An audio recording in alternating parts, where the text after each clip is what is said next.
Buenas noches, bienvenidos un viernes más a esta sala de encuentros virtuales de la Asociación Cultural Héroes de Cavite.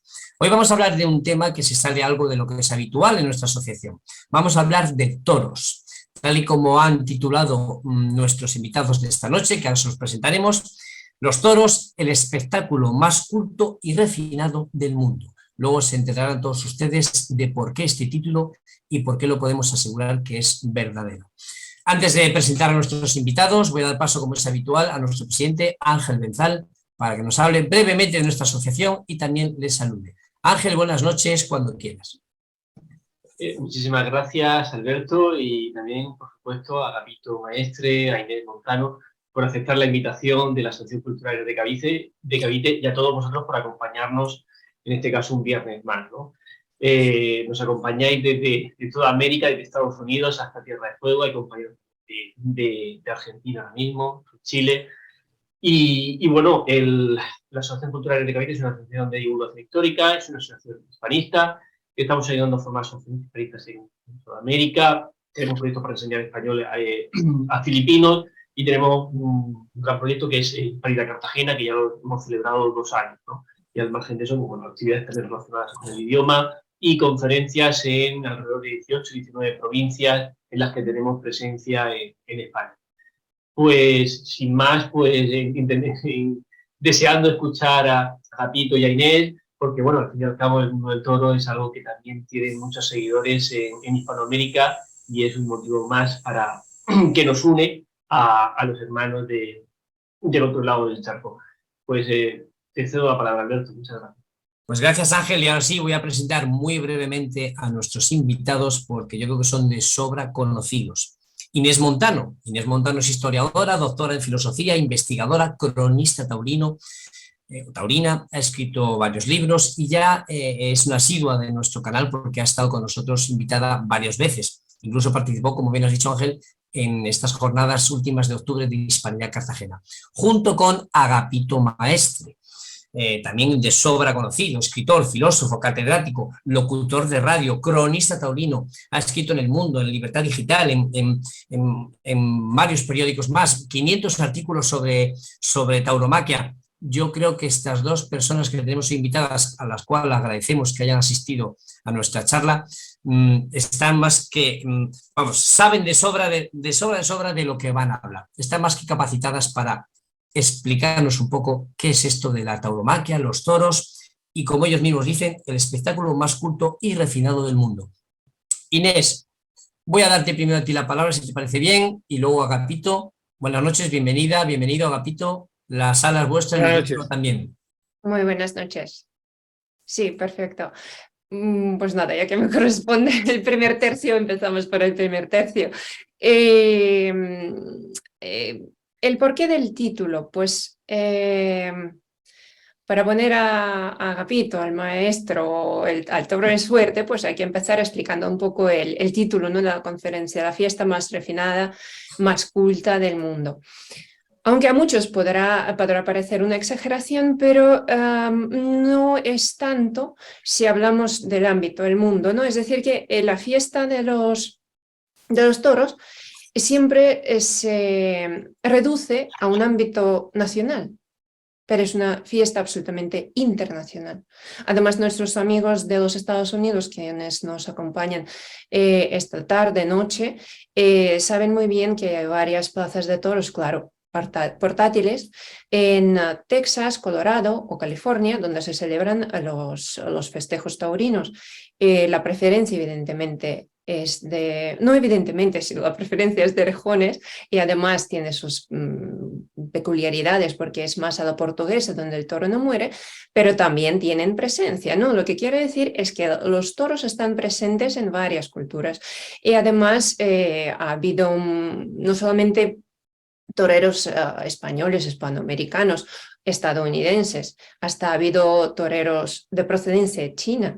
Entonces, no vamos a reducir esta fiesta, este ritual, este arte, no lo podremos reducir al ámbito nacional o solamente hispano.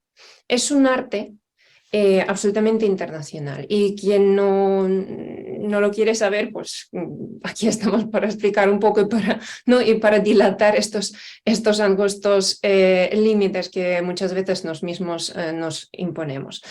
Y ahora, en cuanto a culta y refinada, el arte taurino ha sido desarrollándose, no surge de repente, y tiene su historia milenaria. Evidentemente cambia durante siglos, durante milenios, ¿no? Es decir, pasa de los ritos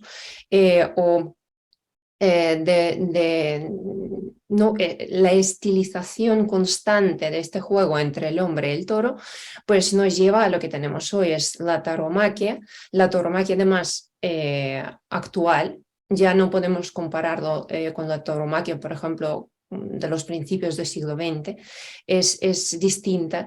Y además la complejidad que tiene, porque cada torero aporta su personalidad a este arte. Es como ser pintor, por ejemplo, ¿no? Aquí tenemos los dos cuadros detrás de mí de Manuel Prior, que es uno de los grandes pintores españoles actuales, y uno de los temas que más que más podemos ver uno de sus temas preferidos, pues es la tauromaquia, y podemos ver muchísimos cuadros. Por ejemplo, Marga Prior tiene todo un catálogo de sus cuadros, y una de las vertientes es precisamente hacer estos cuadros de tauromaquia. Entonces, y cada pintor los hace a su manera, y cada torero aporta su personalidad al arte taurómaco y tiene su propia tauromaquia. Entonces, esto ya es abrir, ¿no? Es un poco dar, como les diría, el arte es afiligranado, porque a cada paso que damos, cuando queremos precisamente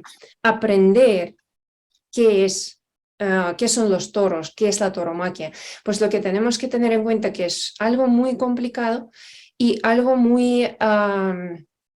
el cuadro lo podemos observar todos los días, pero muchas veces varias faenas, los toros en la plaza, es un momento, es algo instantáneo. Ahora con la televisión, con algo podríamos repetir, pero es un arte efímero, sigue siendo un arte efímero. Y como estaba diciendo, ¿no? Esta estilización de un rito, de un ritual, en un espectáculo, y actualmente se puede decir es un arte, ¿no? Este sacrificio, pero además es un sacrificio cuando a un toro le dan oportunidad, a un animal le dan oportunidad, ¿no? De realizar esta defensa, estar ahí en la plaza, enfrentarse a un hombre. Entonces también hay que considerar este aspecto, ¿no? Porque muchos confunden este arte con una crueldad, pero en realidad están bastante equivocados, ¿no? Los profesionales, los que están implicados, también es una riqueza que dan, ¿no? A este arte, porque tanto los toreros de oro, es decir, los toreros como tal, también los de plata como banderilleros, también picadores, todos ellos contribuyen, ¿no? al desarrollo de este arte. Es decir, es un mundo complicadísimo, porque hay también novilleros, hay ganaderos, el propio toro es un animal muy complejo que mantiene un ecosistema inaudito, porque es un ecosistema que está protegido por la Unión Europea, por la legislación que es la Dehesa. No, porque es un sistema ecológico impresionante, de donde si el toro bravo, no el toro manso, no se puede sustituir al toro bravo en la Dehesa. Entonces, si desaparece, pues desaparecen muchísimos más animales salvajes que conviven, ¿no? Que conviven en este mundo, ¿no? de la Dehesa, y pues también es un gran valor, ¿no? que tiene este mundo de los toros. Otro aspecto que quisiera destacar es también el refinamiento estético que podemos ver en el ruedo. El refinamiento estético es la sublimación del miedo, es el sobreponerse ¿no? al ímpetu de un animal, pero aparte de esto, el refinamiento estético que podemos ver en los trajes de los toreros, esto tampoco es una cuestión baladí, porque nadie ha sido capaz, ni siquiera Armani, que ha hecho el traje a Cayetano Rivera, pero en realidad lo que ha hecho es el bordado, porque el montaje del traje goyesco que tenía Cayetano Rivera en la Plaza de la Ronda ha sido ensamblado, por así decir, ¿no? Por así llamar este proceso, ha sido hecho por Santos García. No ha sido hecho por Armani. Además, a Armani se le olvidó, y no sé si se le olvidó o no se habrá dado cuenta, añadir los detalles tan importantes como botones, los machos, ¿no? Lo que se lleva, por ejemplo, en la parte del traje de luces. Entonces, esto también, porque ha habido muchos diseñadores que adornaron o intentaron copiar algunos detalles del traje de luces, pero no ha habido ni uno prácticamente quien pudiera hacer un traje de luces a un torero, ¿no? Muy, muy pocos. Y si alguno, porque este ejemplo lo demuestra, ¿no? La complejidad que tiene este aspecto de la fiesta. Luego, tampoco podemos olvidar, porque también forma parte del mundo de toro, del arte taurino, el rejoneo y el espectáculo de los recortadores. El rejoneo, quisiera recordarle a nuestro público que el rejoneo es el espectáculo donde están involucrados los caballos, ¿no? Es el toreo a caballo. Y los recortadores son unos atletas, unos deportistas impresionantes que salen y se enfrentan al toro cuerpo a cuerpo, sin muleta, sin espada, sin nada, cuerpo a cuerpo. Entonces, yo creo que, bueno, evidentemente podría seguir hablando de la música, que es una parte del espectáculo, podría hablar de la inspiración, ¿no? Del mundo de toros en literatura, en la poesía, en el arte como pintura, pero creo que aquí ya tiene que sonar el primer aviso y habrá que pasar la palabra a don Agapito y entonces a ver qué nos dice a nosotros. Muchas gracias, Inés. Pues efectivamente, como introducción, no está nada mal lo que nos has contado y muchas otras cosas que contarás después. Agapito, buenas noches, gracias por Hola, venir. buenas noches, Alberto. Bueno, más que una introducción, ha hecho todo un tratado de tauromaquia, ¿eh? No es una introducción, es algo más. Yo lo único que he hecho ha sido tomar nota para poner alguna nota a pie de página para que podamos seguir informándonos, cultivándonos. Por cierto, el título es magnífico, un espectáculo culto y refinado. Lo ha puesto, me imagino que Inés, y entonces ha demostrado por qué es culto y por qué es refinado magníficamente. Culto significa dar, rendir, tributar un culto, ¿no? Rendimos culto, pues se dice tradicionalmente a la Virgen, o rendir culto a una amistad, rendir culto a un arte. Yo voy a referirme a este título también como refinado. ¿Qué es refinar? Pues es un acontecimiento impresionante el espectáculo taurino, es decir, no es algo fino, sino muy refinado. Intervienen en el espectáculo taurino tres grandes protagonistas que ha señalado muy bien Inés. Los tres grandes protagonistas pues son el torero, el toro, mejor dicho, el torero y el público. Inés ha señalado muy bien pues que ese arte va evolucionando a lo largo de la historia y por eso es muy culto y muy refinado este espectáculo. No es una fiesta sin duda alguna nacional, es una fiesta internacional. Lo que pasa que España, los países hispanoamericanos y también los vecinos franceses y portugueses, pues hemos tenido la suerte de poder conservar un ritual pagano. Es decir, más que cuando se habla de los toros como cultura y estas cosas, pues no, es un ritual, es un grandioso ritual, ¿no? Un grandioso ritual que nos permite vincular la muerte y la inmortalidad, que nos permite vincular sobre todo en las sociedades desarrolladas lo rural y lo urbano. Nos permite hacer muchos vínculos. En este sentido, la antropología, sobre todo de nuestros en fin, los grandes antropólogos franceses, han visto muy bien la importancia que tiene la tauromaquia para que lo rural y lo urbano convivan. Es decir, habría muchas maneras de defender este título y creo que todas ellas ha pasado revista Inés Montano magníficamente, no en su introducción, sino en un tratado de tauromaquia. Yo me voy a referir únicamente a una de las formas que Inés ha dicho, cuál es la belleza, el arte. Y ha dicho una palabra bellísima, ¿no? A pesar de la televisión, quiero decir que la televisión hoy puede fijar qué es lo que hace el torero con el toro y qué hace el público y cómo reacciona. Pero el que va a una plaza de toros sabe que va a haber un espectáculo que tiene que estar muy atento en cada detalle, en cada matiz. ¿Por qué? Porque el pase son de esas artes que llamamos efímeras. Dicho de otro modo, evanescente. El pase es evanescente. Y claro, ¿quién retiene cómo convertir lo efímero, lo evanescente, lo contingente, lo que pasa en algo, pues yo diría, eterno, trascendente? Bueno, ahí está todas las estéticas que también Inés se ha referido muy bien al decir, esto no es algo que se repite como el futbolista o como el gimnasta o como el que juega al tenis.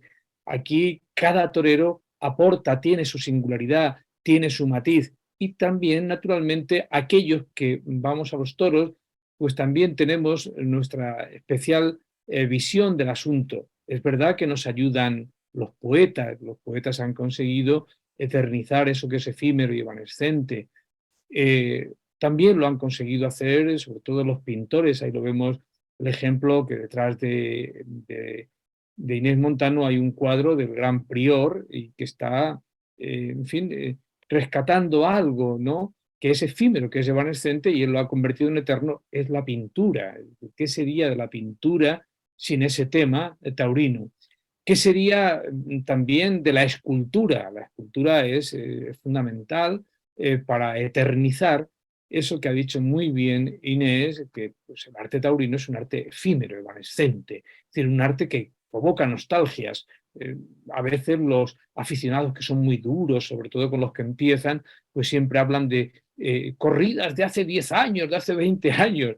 En realidad lo que nos están diciendo es que ese arte efímero pues ha tenido, ese arte contingentes, pues alguna vez alguien logró plasmarlo de verdad en la plaza. Bien, creo que por ahí es donde deberíamos contemplar una corrida de toros. Claro, para contemplar una corrida de toros tenemos que tener en cuenta que algo que normalmente pasa desapercibido y es la capacidad que tienen determinados seres humanos para tener una experiencia estética o para tener una experiencia moral. No todo el mundo tiene una experiencia moral. Es decir, el gusto se puede, naturalmente, tanto el juicio moral como el gusto estético, pues se pueden cultivar. Pero no todo el mundo está preparado para ver una corrida de toros, como no todo el mundo está preparado pues, para tener una experiencia moral, igual que no todo el mundo está preparado pues, para ver la puesta del sol, por ejemplo, una puesta del sol bellísima. Es decir, esto es algo que exige mucho refinamiento, como ha dejado claro Inés. Es decir, significa que el ser humano tiene que cultivarse para ir a ver una corrida de toros, ¿no? No se trata de saber mucho o poco, sino que tiene que estar dispuesto, en términos agustinianos, a proyectar sobre lo que está pasando allí también su corazón, ¿no? También su alma, también su conciencia, ¿no? Entonces hay mucha gente que no está dispuesto a eso o no tiene esa capacidad moral, no tiene eso que llamamos vulgarmente sensibilidad. Por lo tanto, creo que esto ha dejado claro también Inés que nosotros en esta charla no hacemos en fin, no nos interesa mucho la conciencia histórica de los toros. Bueno, pues sí, es un tema muy importante, es una cuestión decisiva, pues que incluso muchos aficionados tienen que defender la fiesta de los toros. Bueno, yo no, yo voy a los toros porque me interesa este espectáculo en sí mismo. voy a disfrutar o voy a proyectarme, pero desde luego no me interesa la discusión. No digo que no sea importante, es importantísima, toda vez que están aquellos prohibicionistas están atentando contra las libertades individuales y contra la libertad también de la gente de ir a los toros, ¿no? Pero sí que me interesa resaltar tres cosas, y con esto termino porque no quiero monopolizar la palabra, y por eso decía que eran notas a pie de página de lo que había dicho Inés. Me interesa rescatar la fiesta en sí misma. Y esa fiesta en sí misma hay gente que tiene, no hace falta ser mexicano o peruano o español o ecuatoriano para ir a los toros. Yo les voy a contar a ustedes una anécdota en una ciudad mexicana al norte de México, ya casi en la frontera, una ciudad que conocida por en fin, la casa de la tía Juana, Tijuana. Tijuana está prácticamente en la plaza de toros de Tijuana, está casi en la frontera, está en el límite con Estados Unidos, es decir, se ven allí las vallas, se ven los bardos, etc. Entonces, cuando yo recuerdo que paseando por allí, pues de momento encontré, uy, qué olor, era un olor curiosísimo, ¿no? Era un olor a toro, a caballo y tal. Y claro, me di cuenta, me topé inmediatamente con la plaza de Tijuana, que es enorme, enorme. Es decir, es una plaza a la cual vienen o van o asisten a ese espectáculo muchos ciudadanos de Estados Unidos. Evidentemente no van, van porque la fiesta de los toros también está muy desarrollada en ese ritual en Estados Unidos. Y no olvidemos que Estados Unidos sería hoy, dentro de la comunidad hispanoamericana, un país más de Hispanoamérica, no solamente porque haya millones de hispanoamericanos allí, sino también por su cultura. Y tampoco recordemos que esa cultura no solamente se refiere a un autor. Todos ustedes están pensando en Hemingway. No es solamente Hemingway, hay muchísimos autores. Entonces, en este sentido, ha de quedar muy claro, como ha dicho Inés, que es algo que trasciende a lo que llamamos fiesta nacional, es una fiesta internacional, es una fiesta planetaria, es un ritual que a los españoles nos ha quedado y a los hispanoamericanos pues se nos ha reservado la posibilidad de que conservemos este grandioso ritual. Y finalmente, una nota, una nota a lo que ha dicho Inés, que me parece muy importante en este arte efímero, en este arte evanescente, que eternizan pintores, escultores, poetas y críticos taurinos. La crítica taurina es muy importante en esta óptica, en esta perspectiva, cuando se presenta Inés Montano como una cronista taurina, es una cosa muy seria lo que se está diciendo. Ella está tratando de relatar, de narrar lo que está sucediendo allí, de eternizarlo. Es una manera de verlo. Y por eso decía al comienzo de esta charla, y que es el final de mi intervención, pues que la crónica taurina, la crítica taurina, es muy importante, sobre todo en sí misma considerada. Si el arte va por un lado y la estética va por otro, no, el arte va por un lado, todo artista tiene su propia estética, pero muchos artistas se dan cuenta, muchos toreros se dan cuenta de su estética gracias a que hay eso, un crítico taurino, un pintor, un escultor, un poeta, etc. Y finalmente, una nota psicológica que es muy importante. El toro, que es un animal mítico, es una bestia maravillosa, cuando sale a la plaza, cuando sale al ruedo, cualquiera de ustedes que haya tenido esa experiencia y que la haya vivido, va contra todo el mundo, es decir, es esa fiera impresionante, es decir, ¿cómo se la ataja? Porque el torero está muerto de miedo y el miedo es incontrolable. ¿Cómo se la ataja? ¿Qué es el valor? Es el torero, todos los grandes toreros, y es la primera regla de la tauromaquia, creo yo, la primera regla del gusto de la tauromaquia, es que el valor sea escondido. El valor tiene que ser escondido, disimulado. Igual que el miedo no se puede disimular, el valor tiene que ser escondido, disimulado. Por eso hay toreros tremendistas que eso no lo controlan. Pero la primera regla del gusto, la tauromaquia, es eso, manifestar con movimientos bellos, el miedo, el pánico que tiene un ser humano ante una bestia que está hecha únicamente para matar.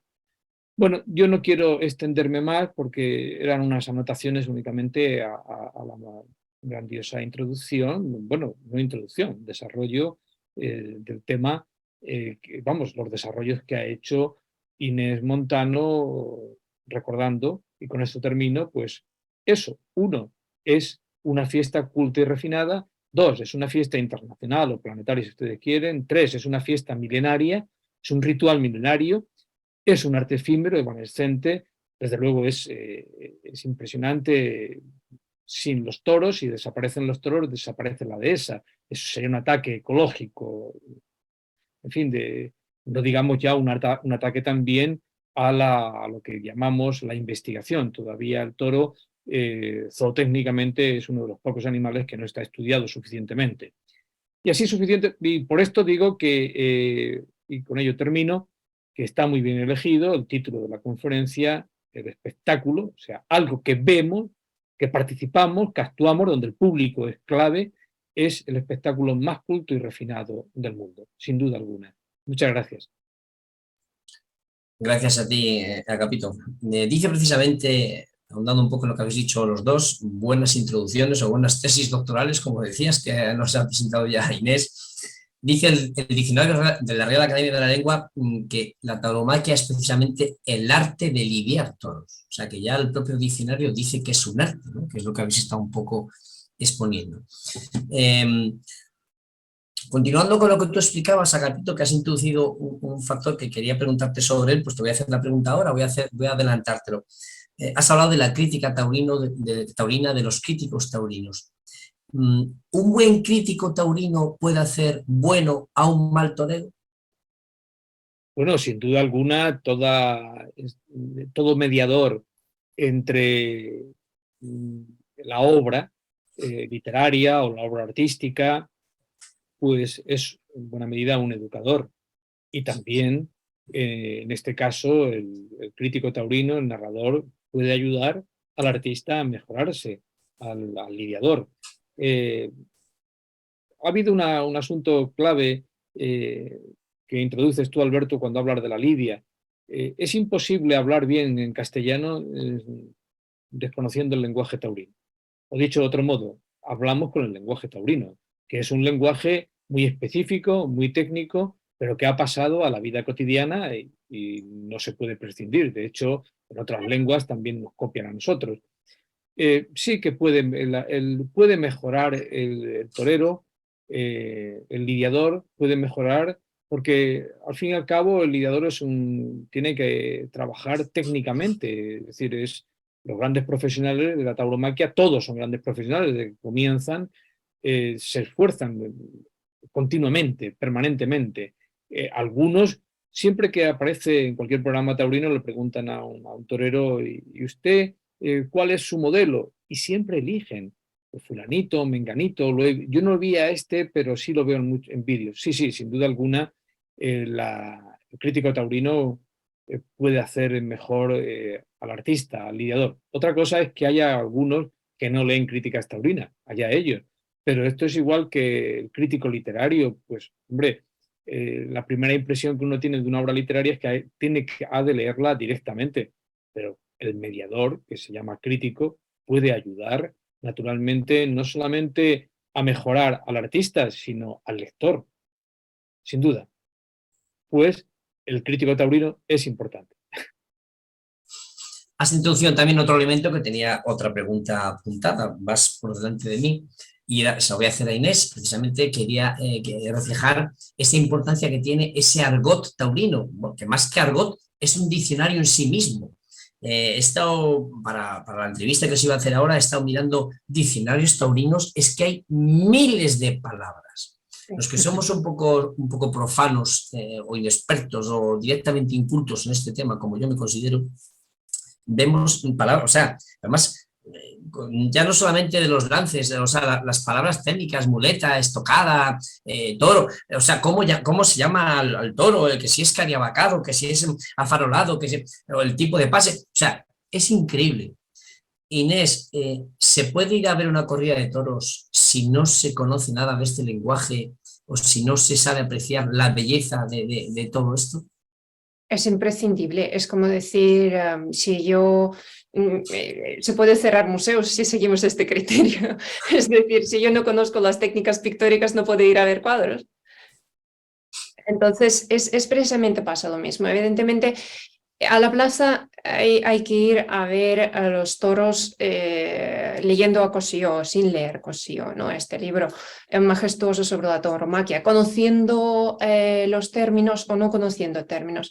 Lo único que se pide, y yo diría, lo único imprescindible para ir a la plaza de toros es la sensibilidad. Como les diría, no la sensiblería, que muchas veces trasciende porque es un espectáculo donde hay sangre, donde hay enfrentamiento, ¿no? Con el toro, donde el toro sangra y muere al final. Entonces, la sensibilidad yo creo que habría que dejarlo en casa, pero la sensibilidad ejercitada, bien pensada, fina o refinada, sí que eso es imprescindible para ir a la plaza de toros. Los términos taurómacos llegarán. Y yo creo que es un aspecto que se puede precisamente también ejercitar, ¿no? Si a alguien le interesa. Pero lo más importante, es decir, el mundo del toro es riquísimo. En vocabulario hay un montón de diccionarios. Solo para los colores del traje de luces se puede hacer un buen apartado del diccionario, ¿no? Es impresionante. Entonces, y cada pase tiene su nombre y el pase que no tiene nombre enseguida lo adquiere, ¿no? Es decir, es el mundo que está en permanente desarrollo. Y en cuanto al léxico, hay que aprender, hay que conocer, pero no es imprescindible para entrar en este mundo, ¿no? de tauromaquia. Yo también quería, si me perdonáis, por favor, hacer un pequeño, por decir, apunte a lo que antes ha dicho don Agapito. Es que si lo pensamos bien, por ejemplo, a un futbolista no se le exige ser centrocampista, defensa, portero en el mismo partido. No, porque dice, es una insensatez. Pero ahora actualmente a un torero se le exige ser bueno, excelente con el capote, poner banderillas como el mejor de los banderilleros y luego con la muleta hacer arte y luego además acabar con una estocada ejecutada de una manera impresionante. Si lo tomamos en serio, es como para un futbolista pedir precisamente empezar centrocampista, luego defensa, luego en la portería y luego ya marcar penaltis. El nivel de exigencia que hay hoy en las plazas, en los ruedos, tanto en España como en Francia, como en otros países, es impresionante. Entonces, son grandes profesionales y es una fiesta precisamente por esto, como a los toreros, a los profesionales, ¿no? Cualquiera que salga a la plaza es importantísimo, se les exige mucho, también el público debería tener esta sensibilidad, no sensiblería, y entender un poco por qué razones podrán hacer, porque es un reflejo, ¿no? Porque siempre cuando vemos alguna entrevista de un torero, es que es una vocación, ¿no? Es una vocación, es una de las profesiones que es la pura vocación. Perdonad por irme un poco desviar No, la es muy interesante la pregunta y por supuesto la respuesta yo creo que clarifica mucho. Es decir, uno puede ir a una corrida de toros sin saber nada. En esto los aficionados a veces son muy crueles con aquellas personas que quieren iniciarse en este rito. Son a veces, pero muy duros, es decir, durísimos, ¿no? Es casi como una secta, ¿no? Entonces, bueno, yo relativamente hace poco tiempo, Inés observó una vez en una corrida pues llega un señor, un tipo estupendo, un hombre que había sido compañero mío de abono y tal, y entonces nos cuenta una historia, y mira, aquí traigo a mi niña de 14 años que finalmente le he tenido que sacar el abono y le he ganado a la madre. ¿Y cómo que le has ganado a la madre? Bueno, la madre es antitaurina, pero la niña se ha hecho taurina. Entonces el padre lo presentaba con conciencia, es un aficionado con conciencia histórica, con conciencia de que tiene que defender los toros. Bueno, yo creo que eso es muy legítimo, pero me parece que tan importante como eso es ir al espectáculo taurino para disfrutar en sí mismo de los toros. Y eso exige dos cosas. Primero, tener sensibilidad, como dice Inés, ser acto para tener una experiencia estética. Igual que hay gente que no va a tener nunca una experiencia moral porque son unos brutos. Entonces, pues, en fin, no es que vayan por la calle poniéndole zancadillas a los impedidos, pero en fin, eso sería un inmoral o un tipo bestial, ¿no? Pero sí que hay que tener en fin, una sensibilidad para ver qué traje lleva, como decía antes Inés, es decir, que eso es algo que ya es artístico. Hacer una taleguilla es una cosa complicada, es una cosa difícil. Pues si uno no tiene sensibilidad para ver eso, pues ¿qué vamos a hacer? Si uno no tiene sensibilidad para ver cómo un toro embiste a un caballo, que fue la suerte principal que utilizó Picasso en todos sus cuadros, pues bueno, pues ¿qué vamos a hacer? Pues no se ve. Pero hay que tener una cierta predisposición, hay que ir a ver, no a que te cuenten, no a que vaya. Yo no sé nada, porque hay gente que se tira toda su vida, no sé nada, y a mí qué me importa que usted no sepa nada. Vaya esto, usted no puede saber de ópera, pero hombre, ¿sabe usted distinguir un sonido de otro? Cultívese, el gusto se puede cultivar. Es decir, que es necesario, no es necesario, en fin, ir con el cosío debajo del brazo con un volumen a los toros, pero hombre, también hay que saber algo, ¿no? Es decir, en fin, uno puede cultivarse. En todo caso, el tiempo de los toros no es un tiempo, diríamos, de consumción, es decir, no es un tiempo de como diría, no es un tiempo histórico, sino que es un tiempo de disfrute, o sea, es un tiempo consultivo, o sea, yo lo que quiero es consumir los toros, ¿no? No es una cuestión de valores, no es una cuestión de historia, no es una cuestión de sabiduría, es una cuestión que yo voy allí a ver qué puedo, qué puedo ver, qué puedo disfrutar. Esto hay que tenerlo muy en cuenta, porque si no, estamos aquí confundiendo el arte con la sociología del arte. Entonces, el arte es una cosa a la que no todo el mundo tiene acceso, porque hay que tener un mínimo, como decía Inés, de sensibilidad, no de sensiblería. Solamente un apunte. Yo creo que el toreo es el único arte donde te echen la culpa directamente. Yo soy antitaurino. ¿Cuántas corridas has visto? No las he visto y no voy a verlas en mi vida. Te he dicho yo. Yo creo que es el único arte donde pasa esto. Y esto me ofende. No, no me ofende, pero es decir, te creen como si fuera un complejo. Y en realidad el complejo es eso, la falta de sensibilidad, de empatizar con una persona que tiene de frente. Y otra cosa es, luego ya, si quieren ir o no, eso.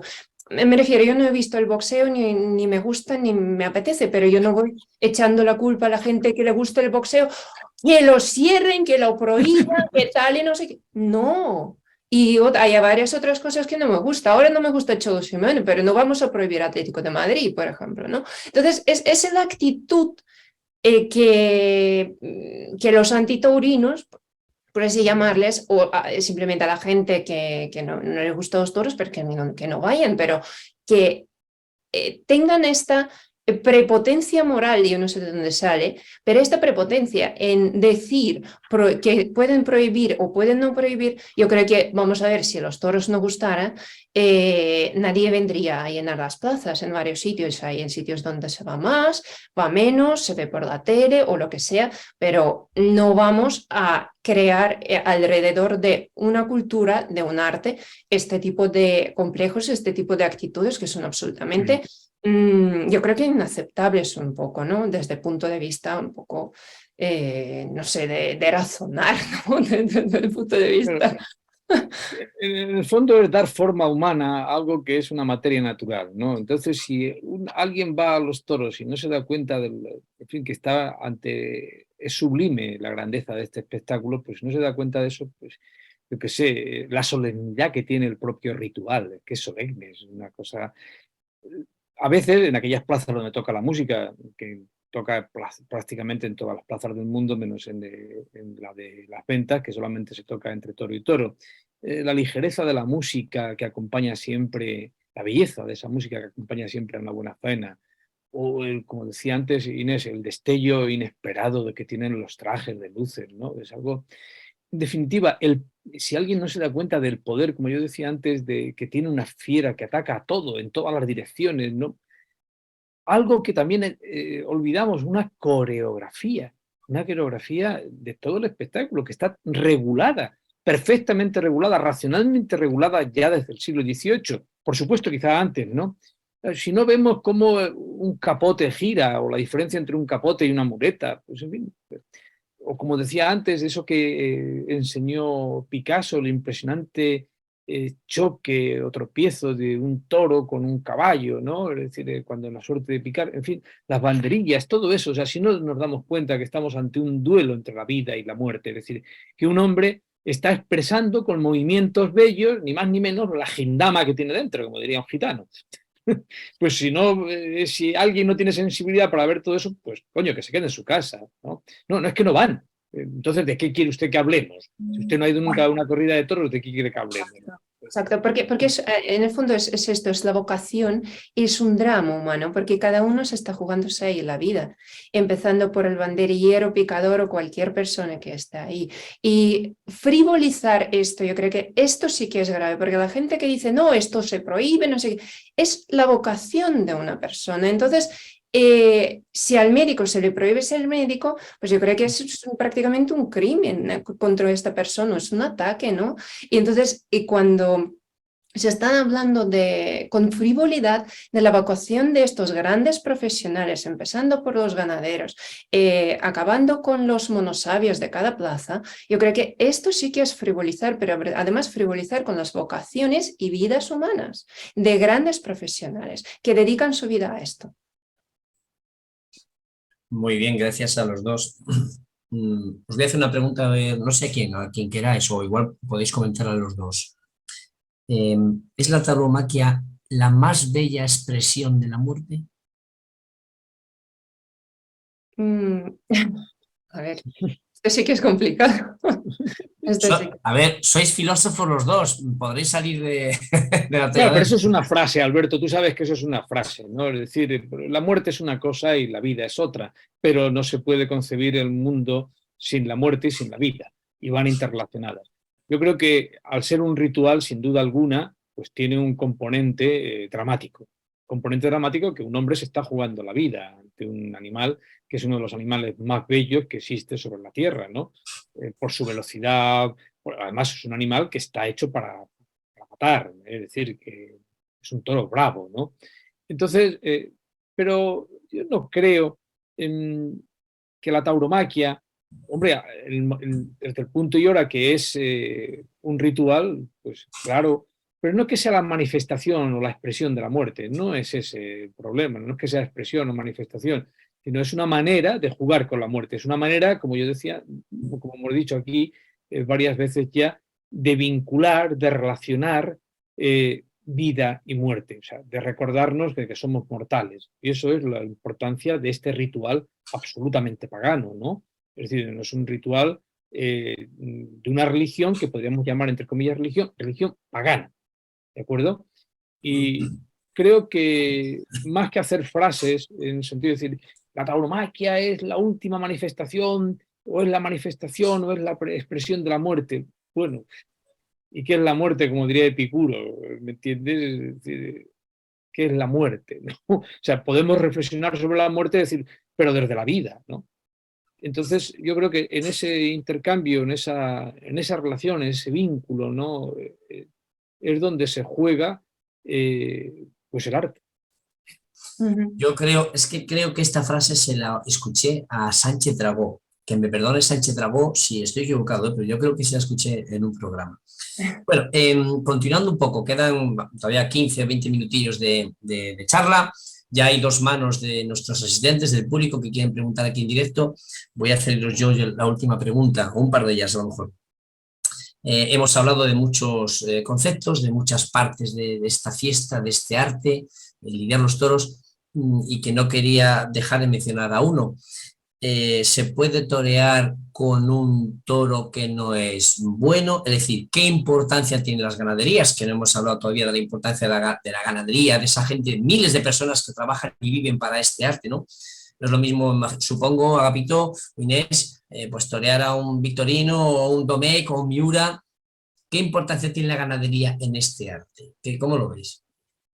Pues es determinante porque cuando cada toro es un enigma, lo único que puede tener cierta, no para orientarse frente a un enigma, un torero, es conocer un poco los encastes, es conocer la ganadería. Y entonces, claro, hay muchísimos toreros que nunca van a torear ni a un Miura, ni a Victorino Martín, ni ninguno, porque simplemente, pues no, por falta de ganas, podríamos decir, ¿no? Y esto hay que aceptarlo porque a un artista no se le puede exigir que haga esto, haga lo otro, o a pintor llevarle la mano. Entonces, pues nada, si les conceden los carteles con los toros que ellos quieren, pues bienvenido sea, ¿no? Y además, si aparte de esto hay gente que va a verlo, me parece estupendo. Lo único que quería resaltar un poco es, claro, las ganaderías como Miuras o los toros de Victorino Martín, no del Victoriano del Río, ¿no? Porque es un poco otra corriente, pero los toros de Victorino son muy duros, son especiales. Y este año en la ciudad de Murcia ha habido tal espectáculo que yo absolutamente, yo no sé, yo estaba hasta las 4 de la noche, me levanté a las 7 para reescribir la crónica, porque era absolutamente inconcebible cómo de unos toros que eran más malos, o sea, ni Miuras, por ejemplo, en los 6 Miuras del día 14 de julio, ¿no? Antonio Ferrero toreó en Pamplona, pero aquella tarde de Murcia, en mes de septiembre, si no me equivoco, el día 18 de septiembre, entre mano a mano entre Rafaelillo y Antonio Ferrera, no eran toros, eran morlacos, pero de sangre tan negra que lo único que buscaban es tobillos o a los toreros directamente. Pero aún así, se sobrepusieron los dos toreros. Era algo impresionante, absolutamente. Entonces, yo diría que tiene muchísima importancia el conocimiento de los encastes, o sea, los toreros son profesionales y saben las diferencias, ¿no?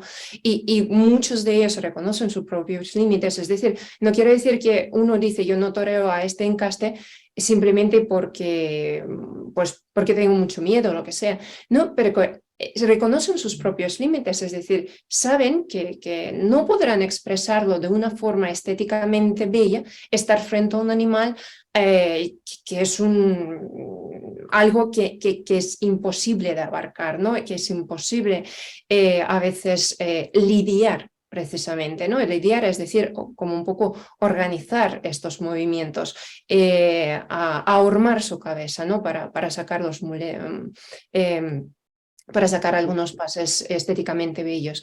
Entonces, el conocimiento, las ganaderías son fundamentales y además, como don Agapito ahora me imagino que recordará, porque hay un torero que está trabajando, ya hace años que está trabajando en la recuperación también de varias ganaderías, como Prieto de la Cal u otra ganadería, que justo ahora se me ha ido... los toros de... Se me ha ido, perdonad. Bueno, es que hay tantas ganaderías y encastes. Claro. Es tan importante, está muy bien que No, haya... pero simplemente decir Morante de la Puebla, que es uno de los toreros que está recuperando varias ganaderías, le está dando vida, porque también es una profesión muy dura y claro, si no pueden lidiar los toros, entonces sobrevivir en es muy complicado. Sí, Sí, perdón. yo quería anotar también la importancia del conocimiento de los encastes y de las ganaderías es fundamental, pero por cierto que hay muchas personas que creen que ser ganadero es fácil, no, es una cosa complicadísima. Bastaría ver los anuarios que publican todos los años la Sociedad de Ganadería, vamos, la Sociedad de Tauromaquia, La Real Unión. la Real Unión de Criadores de Toros de Lidia, ¿no? Entonces, bastaría ver esto. Yo me acuerdo hace años que vino una chica de Bari, una italiana, a hacer una tesis doctoral, en fin, sobre los toros. Entonces ella, bueno, es un poquito animalista y tal. Entonces yo le dije, bueno, pues la mandé a que, bueno, le regalé esta guía, ¿no? Y entonces la mujer se quedó un poco asombrada, porque no sabía nada. Es decir, ¿qué es un toro de Lidia? Evidentemente se hizo aficionada a los toros. Y bueno, esto es importante saberlo, es decir, porque hay mucha gente que no lo sabe. Y quizá por eso, como esta charla luego la vean muchas personas, pues es importante recordar cosas muy sencillas, pero que las ganaderías son distintas, que los encastes son distintos. Y también ahora viene la pregunta, responder a la pregunta, que antes Inés Montano hacía mención a un torero que ha sido espectacular tanto el año pasado como este, porque era una de las grandes figuras del toreo, y se sabe que las grandes figuras del toreo, pues, bueno, solamente lidian algunas ganaderías que a ellos les gustan, les interesa, las conocen bien, pero Morante de la Puebla, también como Antonio Ferrera, la importancia que han tenido es que han lidiado todos los encastes, todo tipo de encastes, todo tipo de ganadería, y ojo, tampoco olvidemos que los toros no se dan únicamente en Madrid o en Sevilla o en Murcia, se dan en cientos y cientos de pueblos de España. Y por supuesto sucede algo parecido en los países de Hispanoamérica, de los hermanos hispanoamericanos, ¿no? Quiero decir con esto que muchas veces, claro, las plazas son de primera, de segunda, de tercera, y ha hecho bien en recordar ese mano a mano entre Rafaelillo y Ferrera en Murcia, porque bueno, es una corrida muy seria. Entonces, claro que cuando decimos corridas muy serias, es decir, es que los toros eran toros muy duros, ¿no? Y esto sí es importante, es muy importante saber que hay muchos tipos de toreros también, todos ellos están preparados técnicamente, porque el torero es de las profesiones que se convierten fácilmente en vocación. O sea, la profesión de torero no es una profesión, es una vocación, como puede ser, en fin, la de otros, la de médico, la de cura, como se suele decir vulgarmente, pero el torero es alguien que se esfuerza cada día más, y a lo mejor no tiene corridas de toros. Esto es otra cosa muy interesante, es decir, el torero es un modelo, un ejemplo, un paradigma en el que nos podemos ver cuando queremos perfeccionarnos en nuestras profesiones. Es decir, seguramente en cualquier profesión, en cualquier vocación, en cualquier arte, pueden ser muy importantes el mercado, el Estado, la familia, la educación, no sé qué, pero al final lo único importante es el propio esfuerzo de uno. Y pocos modelos hay en el mundo contemporáneo como el del torero que nos pueda enseñar el camino moral para perfeccionarlo. Nada más. Vamos a hacer ya para acabar y dar paso a las preguntas del público, que quedan 5 o 10 minutillos. Os voy a proponer un juego y me vais a decir si os atrevéis o no. Yo os voy a decir alternativamente el nombre de un torero y me decís lo que queráis de él. Una palabra, 2, 5, una frase. ¿Os atrevéis con el juego? Sí, claro. Claro, Venga, ¿no? empezamos por Inés. Ya que has nombrado a Morante de la Puebla. Esto es como el 1, 2, 3, lo de por 25 pesetas, ¿verdad? Morante de la Puebla. Pues la esencia de la tauromaquia, vamos. Morante, que este año ha toreado 100 corridas. El señor Morante es uno de los grandes, así que la grandeza y la esencia. Yo creo que tiene récord en esas 100 corridas, ¿eh? Me parece que nadie lo ha usado, ¿no? Bueno, Joselito, Belmonte, pero esto hace ya un siglo, ahora no. Ahora, por este camino va Rocaré y Antonio Ferrera en América, pero sí, estarán por ahí, pero no han llegado todavía, ¿eh? Para Agapito, Antonio Ordóñez. Bueno, Ordóñez, pues la verticalidad. Inés, Lagartijo. Esto es, la gente pagaba para ir, para verle hacer el paseillo, la elegancia, máxima elegancia. Paquirri. Uy, Paquirri lo toreaba todo, era un hombre con un valor increíble, un torero muy poderoso. El litri. Ah. A ver. Yo no he visto muchas, me da mucha pena, pero no he visto muchos vídeos de litre, no sé cómo, por dónde encajar. Entonces tienes que decir rebote y le pasamos la pregunta a Agapito. No, bueno, No, pero hombre, esto no, es ya serio. tengo que reconocer Cada torero de estos merece un reconocimiento porque, por ejemplo, el litri, pues era cualquier tauromaquia se sabe, ¿no? Pues era un torero tremendista, pero que al final toreó. Pero cada torero tiene una estética, lo ha dicho muy bien antes Inés, es decir, esto no se puede comparar con un defensa central, con un delantero. O sea, los toreros tienen muchos matices y hay grandes toreros que han sido muy buenos lidiadores, otros que no han podido lidiar porque se han tenido que adaptar a un tipo de ganadería. Hay otros toreros pues que han salido con un capote muy pequeñito, otros con un capote muy grande o con una muleta.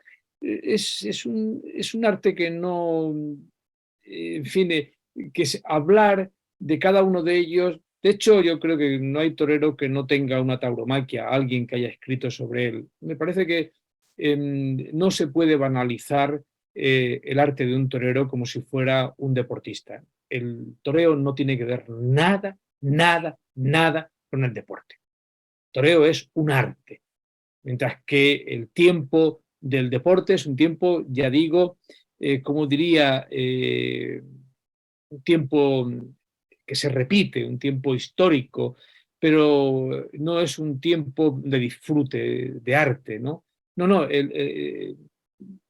a mí al menos me molesta mucho cuando alguien ha comparado el deporte, concretamente el fútbol, con los toros. No tiene que ver nada, ¿no? Entonces, en ese sentido, bueno, podemos seguir jugando que naturalmente por nuestra edad no hemos visto toreros de otras épocas, ¿no? Es lo que conocemos, es por las tauromaquias, por los libros que hemos leído, por los pocos vídeos que quedan, ¿no? Pues uno dice, pues, y Manolete, pues Manolete convirtió en necesidad el estilo, ¿no? Era el arte, era estilo. Cuando vemos a Manolete, La se ha podido verticalidad imitar, máxima, en mínimo claro, espacio, sí. en el mínimo espacio, etcétera. Es decir, están los terrenos de los. Pero esto ya es entrar en cuestiones que quizá a nuestros espectadores o a vosotros mismos pues no os puedan interesar, y sobre todo lo que yo he criticado antes, que seamos tan pesados a veces los aficionados con aquellos que te exigimos que sepan. No hay que exigirle nada a nadie. Lo que único que exigirles es que tengan predisposición, que tengan en fin, que sean capaces de tener experiencias estéticas. Bueno, Agapito, decías antes que me gustó mucho esa frase, que es un arte efímero y nuestro tiempo es efímero también. Va a hacer la primera pregunta David Alemán, que levantó el primero la mano, y después Óscar Iván. Pueden abrir sus micrófonos y hacer la pregunta a Inés o a Agapito. David, dile, por ejemplo, ¿a quién vas a hacer la pregunta? Y dile desde dónde nos llamas, por favor. Buenas noches, les estoy saludando desde Ocala, Florida. Yo soy originalmente ecuatoriano, soy de Quito. No sé por cuál de los dos, porque tenía una pregunta para Agapito y otra para Inés. Pues tendrás que decidirte a ver a quién se la vas a hacer. Bueno, vamos con Agapito. Quería hablar de los valores intrínsecos de la cultura taurina. Yo sé que seguramente la persona que siga después de mí o la siguiente va a ser una persona que esté contra la fiesta de los toros. Entonces, me gustaría hablar de los valores, ¿no? Ya se habló de lo que es el arte, ¿no? Habría que hablar también, yo creo, sobre la inteligencia. Había un autor ecuatoriano, don Luis de Ascazu, que lo que dijo fue que solo a un español se le hubiera ocurrido crear una bestia antidiluviana, meterlo dentro de una plaza y ponerse cara a cara contra él, ¿no? O sea, el toro está hecho para eso. O sea, es un animal de combate que en otras culturas no se lo como que eso no se lo aprecia, ¿no? Entonces, David, David, todo lo que estás diciendo tienes razón, pero vamos con la pregunta, que si no nos No, vamos... si está muy bien hecha la pregunta. bueno, Está muy bien hecha, ya la has formulado. Es decir, yo creo que en todas las grandes culturas, sobre todo en la cultura grecorromana, claro que se conoce, y en las culturas milenarias. Es decir, es el enfrentamiento de la inteligencia contra lo que no es inteligencia, contra el instinto. Está muy bien visto. Y no es un invento de un español. No, que va. Es un invento milenario. Por eso lo hemos dejado muy claro, tanto Inés en su intervención como en la mía, que no es una fiesta nacional, es internacional, es histórica. Y nosotros lo que nos ha quedado es, en nuestros países, en nuestras culturas, es realmente hemos sido unos privilegiados porque conservamos, o se nos ha legado que conservemos ese ritual, tanto en Francia como en España como en Hispanoamérica. Un pequeño apunte, Judas nunca podría haber sido torero porque hay que, siempre existe una palabra, el quite, es una de las palabras más bonitas, porque siempre que hay algún percance o hay peligro, tienes que lanzarte a proteger a tu cuadrillero, torero, el quien sea, el que esté en la plaza. Es decir, una de las... precisamente este compañerismo, este querer ayudar a otros, salvarle la vida hasta poniendo tu propia vida en peligro, esto es uno de los valores también más grandes de la tauromaquia. ¿puedo hacer un apunte? ¿Puedo hacer un apunte? Sí, quiero relevar lo que es la estética, ¿no? Sí. Tiene que ser algo bello. Y la otra, la libertad. Uno libre en una plaza de decir lo que uno quiera y estar dispuesto a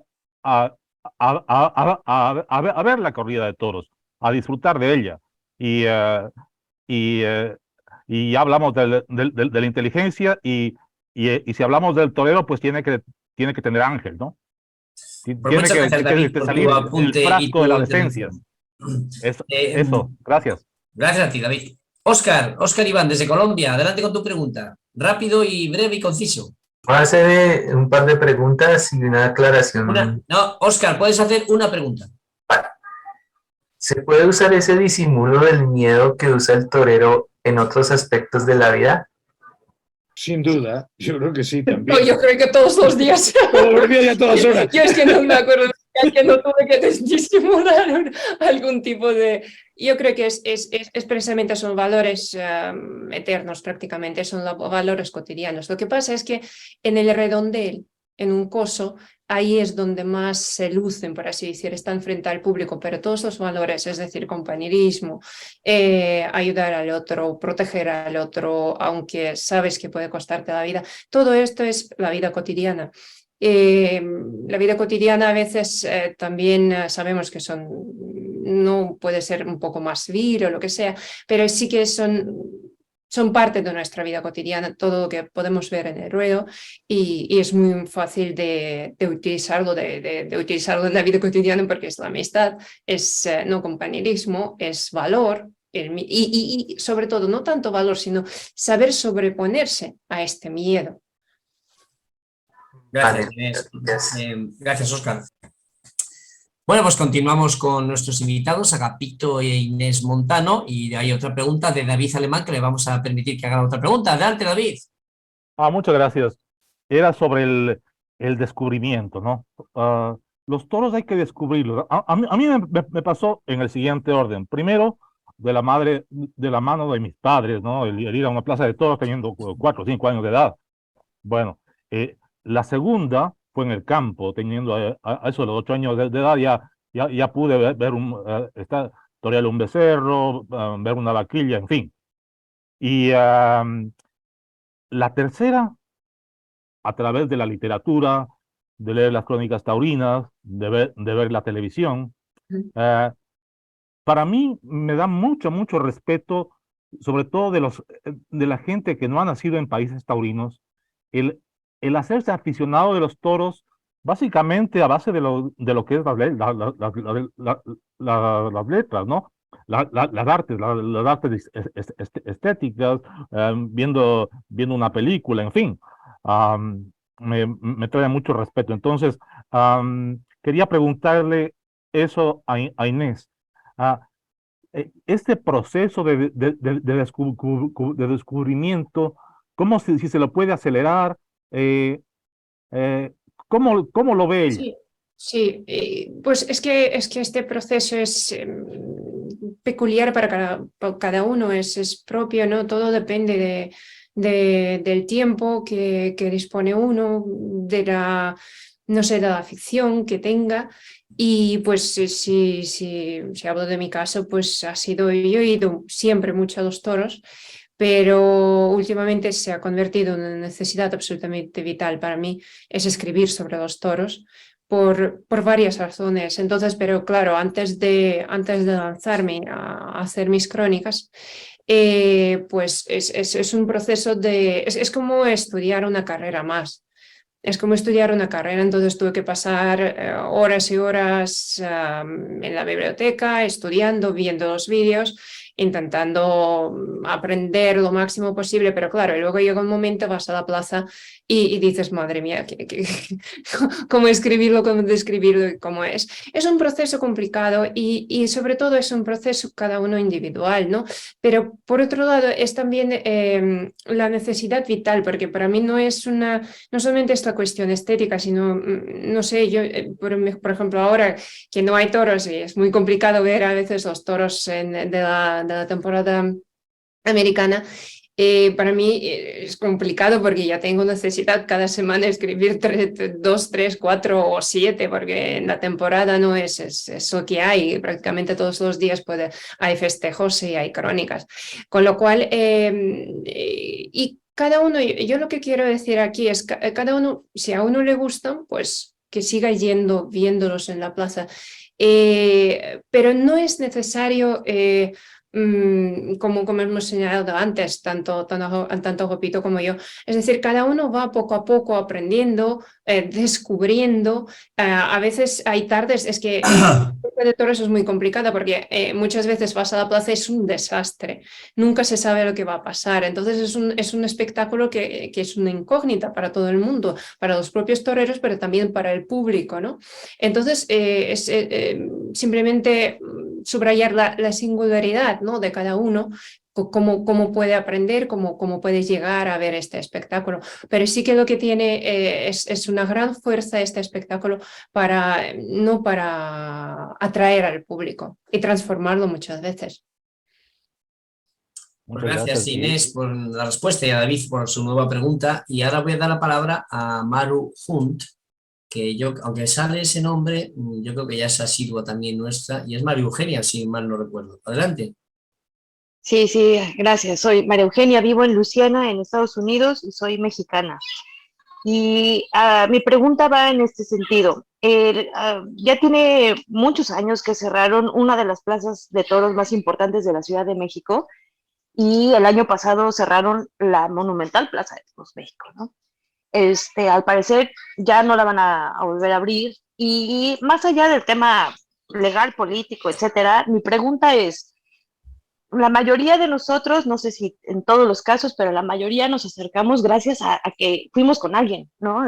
Un poco como decía la pregunta anterior, es un tema de alguien que introdujo, viste la televisión, escuchaste el radio, leíste el periódico, lo que sea, tuviste contacto con los toros. Si supongamos en un escenario en el que por un asunto de 5 o 6 años no hay toros en una ciudad como la Ciudad de México, ¿es posible pensar que vuelva a recuperarse el tema de la fiesta brava o ya murió? Yo creo que sí, es un poco... No, hacer este tipo de pronósticos es un poco complicado, pero creo que siempre va a quedar, aunque no sean las 50.000, 40.000, ¿no?, que llenan esta plaza, pero yo creo que aunque esté cerrada 10 años o 12 años o cambien de ubicación, porque no se sabe qué intereses ocultos hay detrás de este proyecto, ¿no?, de cerrar la plaza, entonces yo diría que siempre habrá gente lo que va a cambiar, lo que va a variar es el número, ¿no?, de aficionados que podrán atender, ¿no?, al principio cuando regresa a la fiesta o lo que sea. Pero este tipo de arte, este tipo de espectáculo siempre, yo creo que siempre va a tener público latente, por así decir. Aunque al principio, como digo, habrá dificultades, claro que habrá menos gente al principio, pero se recupera. Es algo ¿no?, que tiene una esencia, que tiene un tirón, por así llamarlo. Gracias. Eliseo Miranda también tenía la mano levantada y quería hacer su pregunta. Eliseo, dile por favor a Inés desde dónde estás conectado. Muy buenas tardes, soy de Panamá, entre Costa Rica y Colombia. Ok, mi pregunta es más o menos histórica, ¿no? Respecto a la historia de la tauromaquia. No sé si me escucha bien. Sí, perfectamente. Ok. Hablando del tema de la crisis en América, en algunos lugares, en México, como decía el compañero, la joven Maru, sobre los problemas que tiene las corridas y lo demás, pero yo creo que es bien popular en nuestros pueblos, es una herencia hispana que todavía está bien arraigada, como la pelea de gallos y lo demás. E incluso yo en mi trabajo hace unos años, la fiesta de Navidad que hicimos fue crear una pequeña plaza de 600 metros cuadrados y trajimos ganado y fue la fiesta más popular en los últimos años. Pero la pregunta mía es un poquito más de historia, ¿no? ¿Por qué prevalece si la tauromaquia viene de los griegos, de los romanos, y el imperio romano fue tan extenso, ¿por qué prevaleció en Hispania y heredamos a través de la conquista de América esta cultura taurina? Sí. ¿Por qué no se extendió o sobrevivió en los otros países que pertenecieron al imperio romano? Esta cuestión un poco, creo que aparte de no la presencia del propio toro, toro bravo, justo es la cuestión simplemente, ¿no?, del uro antiguo que estaba por la zona. Pero yo creo que es la cuestión de mentalidad, porque las artes plásticas para hispanos es una manera de expresarse. No hay, es decir, la especulación como manera kantiana, la especulación, crear un sistema filosófico, estético, no es precisamente la manera más adecuada para expresarnos, ¿no?, en el mundo hispano. Entonces, aquí es la cuestión de mentalidad. Entonces, tanto el miedo como, ¿no?, esta cuestión también abordar del drama, de la vida, como Ángel también mencionó, ¿no?, de la muerte, y expresarlo con los movimientos bellos, con una fiesta arreglada, ¿no? Esto es simplemente como, ¿no?, Julián Marías también lo vio muy bien, uno de los autores, es decir, es la mentalidad. Es decir, esta expresión, ¿no?, del sentimiento a través del movimiento, que también, por ejemplo, algo en común también tiene el baile flamenco con el arte taurino, porque en el fondo también tiene muchísimo de la estética del baile, ¿no? Claro, exactamente. Bueno, pues mientras se reconecta Daniel, que parece que se ha ido de la sala. No, ya pues... aquí estoy, pero no había podido escuchar la ponencia y, digamos, solo en función de la idea del título del encuentro del día de hoy, Los Toros, el espectáculo más culto y refinado del mundo, me llama la atención y bueno, por eso no quería hacerla por respeto a los expositores grabándose, pero bien, está bien, vale. hacer. Entonces, sí, mi duda es la siguiente. Es lo primero que han explicado, ¿entiendes? Se lo he preguntado lo primero y Inés ha dicho por qué ese pero título... mi pregunta es la siguiente: ¿cómo se contrasta esta idea de lo culto y refinado con esta concepción que, por ejemplo, Juan Manuel de Prada tiene de los toros, que es justamente, por ejemplo, la escuela de Gustavo Bueno, de cómo esta forma de rituales nos acercan a rituales colectivos de unidad e identidad, que son premodernos y que son muy profundos y que no pueden ser o no tendrían por qué ser juzgados desde una lógica que desconoce, digamos, su sentido simbólico más profundo, que tiene que ver con el numen, que tiene que ver con lo popular más que con lo refinado. Juan Manuel de Prada lo va a manejar con esta forma de estética y de arte popular. ¿Cómo contrastar estas dos ideas? Esa es mi pregunta. Pero no es un contraste, es una fiesta popular que se ha transformado en un arte. Es decir, es como cualquier cosa que tiene una larga historia, tiene su, a la hora de aparecer un aspecto y a la hora de, ¿no? Pasa por miles de años del desarrollo y llega finalmente al arte de que estamos hablando ahora. Refinado no quiere decir que no es popular, ¿no? Es decir, tiene todavía esta esencia también popular que el público, además, público es 1, 2, 3 protagonistas de la fiesta, ¿no? Porque el público también participa a la hora de conceder o no conceder los trofeos, están libres absolutamente a abuchear, lo que es a protestar y todo esto. Es decir, que yo no le veo aquí ningún contraste. Yo no le veo, es decir, es un arte popular que ahora ha llegado a una, ¿no? O si quieren, en algunas figuras de toreo, pues ha llegado a un refinamiento muy grande estéticamente hablando. Entonces yo el contraste no le veo. Luis Regino, adelante usted, pregunte ahora. Luis, tienes que abrir el micrófono, Luis. Prefiero que coloquialmente me llaméis Regino.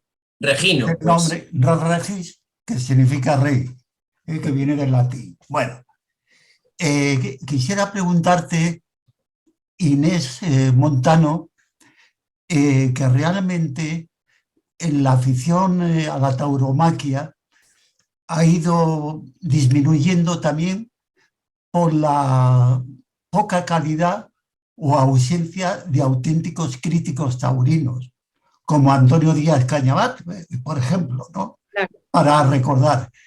Y entonces esas páginas de esos críticos nos inducían a todos precisamente a ir a las corridas o fomentar las corridas.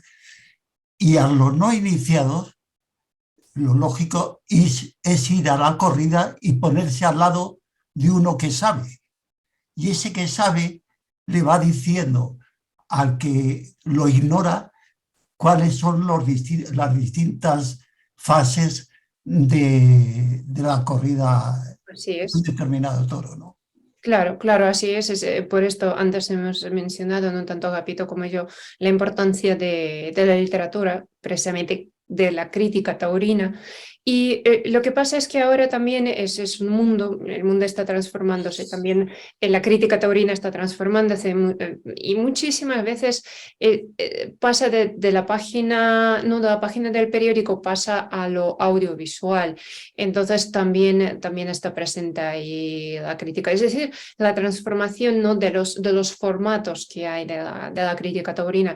Pero es fundamental, los grandes escritores, por ejemplo, las grandes faenas de José de Belmonte, las podemos hacer a través de las crónicas de los comedias de Cañabate o cualquier otro.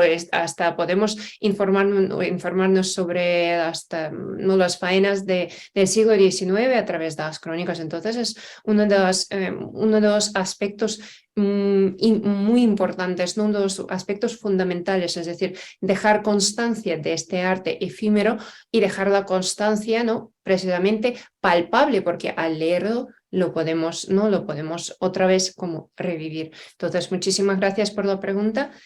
Claro, nada más decirte que vivo al lado mismo de la Plaza de Toros de las Ventas. Maravilloso, maravilloso. Que eso es un privilegio. Hombre, claro que sí. Magnífico, muchísimas gracias por la pregunta. Gracias. Manuel Egea, adelante con tu pregunta. Diles a nuestros invitados, bueno, por favor, ¿desde dónde llamas? Bien, desde Córdoba, desde el coso de los califas. Bien, para Inés, me da igual que Agapito o Inés, pero en este caso, Inés, creo que más que una pregunta es que me confirmen una cuestión. Ver la imagen en pintura o esculpida del rastro de Europa o la piel de toro como señera de esta España no solo es la evidencia de lo incrustado que está este animal y su fiesta en nuestra tradición, y mitología europea, etcétera, etcétera. Pero más allá de la plástica, quería hacerle que me confirme, si puede ser Inés o Agapito, me darás igual, si la nueva ley de bienestar animal, que creo que está a punto o ha salido ya aprobada, echa fuera, prohíbe la fiesta nacional o sigue estando en otra ley aparte y no la va a tocar.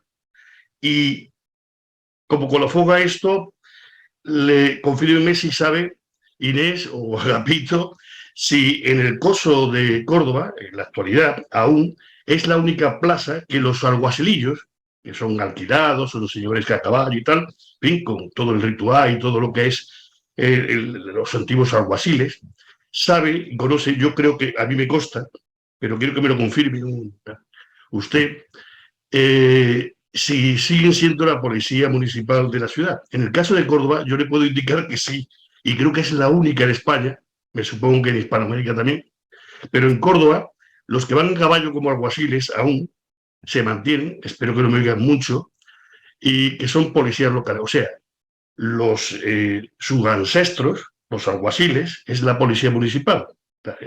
Y aún los caballos que salen en Córdoba en las fiestas son caballos de esta policía local. Me consta porque yo lo he sido hasta hace 4 años. Usted mismo. Me lo confirma bien, pero lo anterior, lo de la ley. Lo de la ley de bienestar animal pues... que está a punto de aprobarse y que es un escándalo también mal. Yo creo, tenía entendido, por mi condición de policía también durante 40 años, que había una ley, aunque no soy muy entendido en todo, pero me gusta mucho, y he estado en la barrera muchas veces, detrás, que había una ley específica que arropaba a la fiesta nacional, ¿no? Pero con esto de la nueva ley de bienestar animal que va a ser aprobada, no la he leído y quería que usted me dijera si sabe si van a respetar la fiesta o no. La fiesta como tal... Uy, perdón. No, adelante. Sí. No, la ley del bienestar animal lo que introduce son muchas dificultades a la hora de criar. Y no solamente los toros, sino cualquier tipo de animal, de toro a canario y a los cocodrilos, da igual. Es decir, lo que introduce son problemas para los ganaderos, más dificultades, más papeleo y todo este tipo de controles. Pero como tal fiesta no la trata. ¿Creará dificultades a los ganaderos? Evidentemente sí, porque además hubo una gran manifestación en el mes de marzo aquí en Madrid, millones y millones de personas además que después pasaron por toda Castellano, por todo Madrid, no han dejado ni siquiera un papel tirado, para no hablar de algo roto o algo estropeado, ¿no? Es decir, es gente de campo muy civilizada, magnífica manifestación, pero claro, nadie lo ha tomado en cuenta.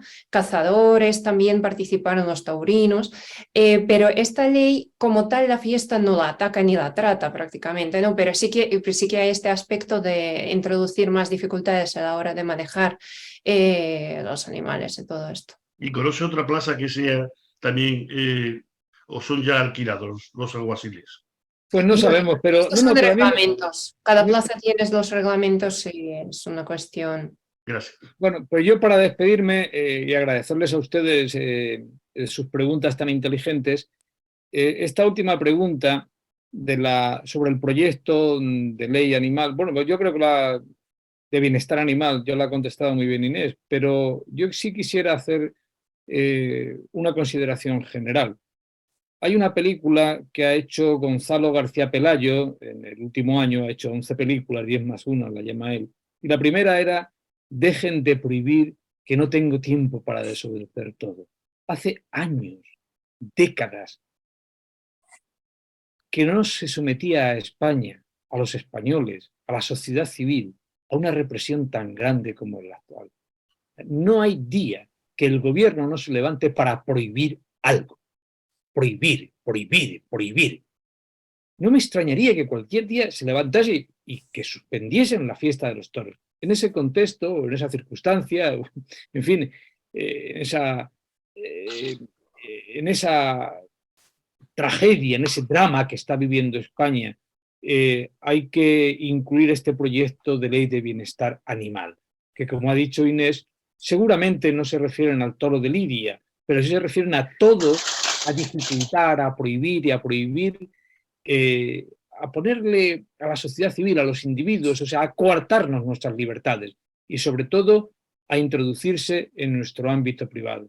Yo les agradezco. Gracias, Agapito. Gracias por estas palabras, pero no, bueno, ya te vamos a despedir, ya sabe, el público entiende que no hay tiempo para más preguntas, pero quería haceros una propuesta en 2 minutos, porque no puedo dejar que os vayáis sin que nos habléis de Rex Hispánica. Lo he querido dejar para el final, porque bueno, así para que contéis a nuestros oyentes o los que os van a ver luego en el canal de YouTube, ese gran proyecto que estáis haciendo, que habéis fundado, que ya presentasteis en Hispanidad Cartagena, que es rexhispánica.com, canal de YouTube, página web, y que es una lucha, pero encarnizada para defender la hispanidad. Así que antes de que os vayáis, por favor, y que os despidáis, y de dar paso a Ángel también para que os agradezca ya el haber estado con nosotros, hablándonos un poco de Rex Hispánica.